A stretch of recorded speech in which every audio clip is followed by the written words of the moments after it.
All right, so it sounds like you're about to dive into the world of digital board games. Right. And not just any games. We're talking specifically games you can play with your wife on your Mac or Xbox, Right. and trying to pick up a new hobby. It's a lot to juggle. It is, yeah. But hey, that's where we come in. We've sifted through tons of Reddit recommendations, articles, all that good stuff Lots of opinions out there. to bring you the best of the best in digital board game land. And what's really cool is how far these digital adaptations have come. Yeah. Like, we're way past just basic online versions, Oh, yeah. We're talking about games that capture those really complex strategies, have amazing graphics. Wow. They offer a whole new way to experience these games, and no need to clear off the dining room table. No more board game clutter. Yeah. I like it. Okay, so first up, we got to talk about Carcassonne. Ah, a classic. It kept popping up everywhere we looked. You know that tile-laying game where you're building out your own little kingdom? Mm-hmm. Apparently the digital version is like next level, It really is. especially for couples. What's great is, those little rulebook arguments you get into sometimes? Oh, tell me about it. The digital version just takes care of all that. No more fighting over meeples. Exactly. You can focus on building that awesome medieval world together. Less arguing, more strategizing. Exactly. Okay, and since we're talking about adorable game pieces, Takenoko was another fan favorite. Have you played that one? I have. It's delightful. Yeah. It's all about bamboo, right? Yeah, you're trying to grow bamboo to, get this, feed a hungry panda. Okay, that's pretty adorable. And the digital version is perfect for it. All those vibrant colors, cute animations, it really captures the lighthearted feel.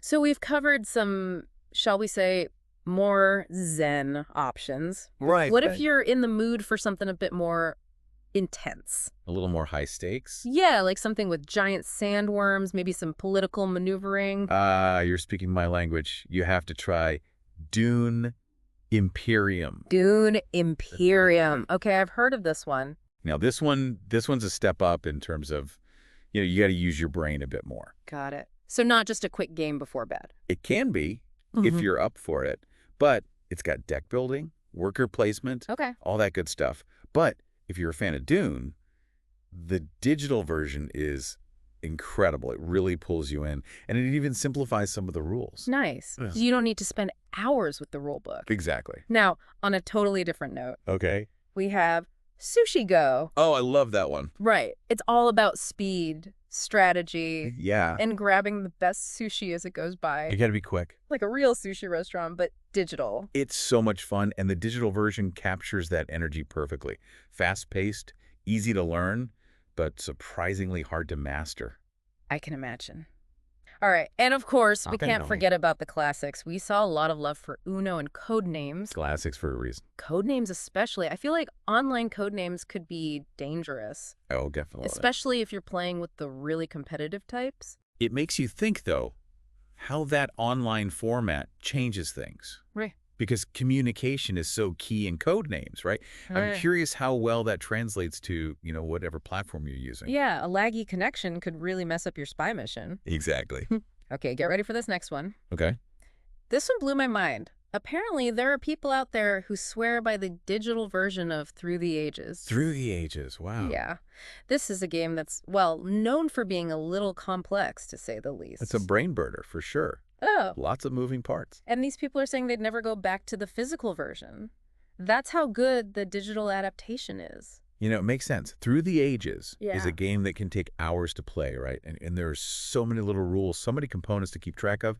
The digital version just streamlines all of that. So it's like the same game, just without all the hassle. Exactly. All the strategy, none of the setup. I like the sound of that. Okay, so we've covered a lot of ground here, from tile laying to civilization building. And everything in between. But if you're looking for a more, shall we say, cozy experience, Cozy. I like that.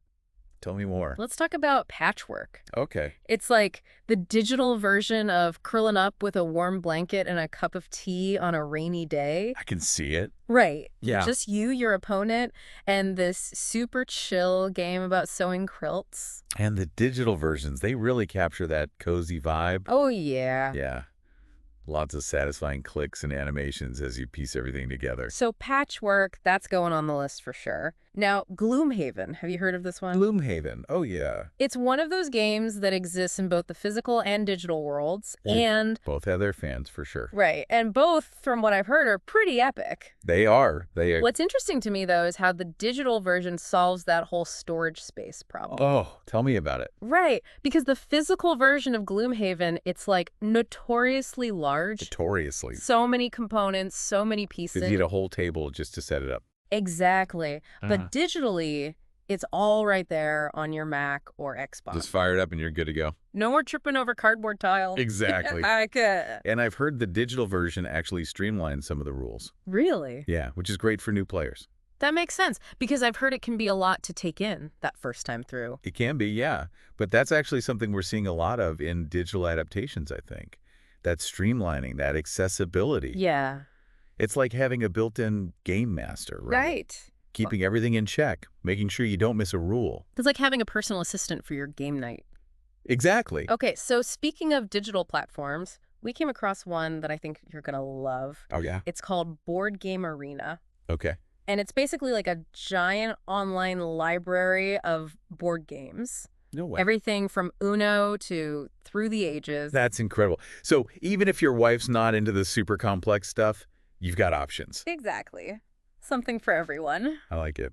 It's like the United Nations of board games. I love it. But all this talk about digital convenience, I do have to ask, are we missing out on something by skipping the physical versions? That's the big question, isn't it? Right. Because there is something special about gathering around a physical board, rolling those dice, Oh, absolutely. the trash talk, the laughter, the agony of defeat. And those game-ending moments that become legendary stories you tell for years. Those are the best. That- Here's the thing.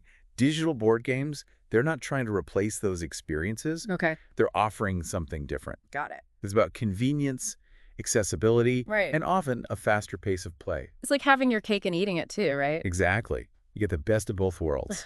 The best of both worlds. Okay, so before we wrap up this digital deep dive, we have a few more games we got to talk about. Okay, hit me. Remember Patchwork? Yeah, the cozy quilting one. Yeah, that one's a perfect example of a game that made a really smooth transition to the digital world. It did, didn't it? And you still get that tactile sensation Right. of piecing things together, but with, all the benefits of a digital platform. No worries about losing those tiny pieces. Exactly.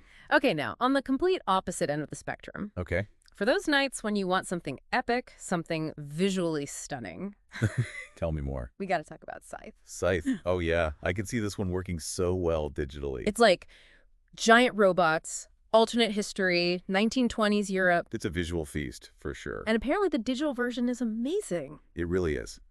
They did a phenomenal job of bringing the board to life, all those animations, but without sacrificing any of the strategy. So you're not losing anything by going digital. Not at all. If anything, it adds to the experience. I like it. Okay, so one final thought I want to leave you with as you embark on this digital board game adventure. Yeah. We've talked a lot about the convenience, the accessibility, Right. but one thing we haven't touched on as much is the educational aspect. Well, that's interesting. Tell me more. Because these digital games, they can actually make it easier to learn these really complex strategy games. How so? Think about it. The interface, it handles all the rules for you, all the calculations. Right. So you can really focus on the strategy, the decision-making, the big picture. It's like having a built-in teacher right there in the game. Exactly. Guiding you through, helping you learn as you go. That's really cool. So yeah, digital board games, they're convenient, they're accessible, Yeah. and they might just make you a strategic mastermind. I love it. So there you have it, folks. We've explored a whole world of digital delights, everything from cozy quilting to epic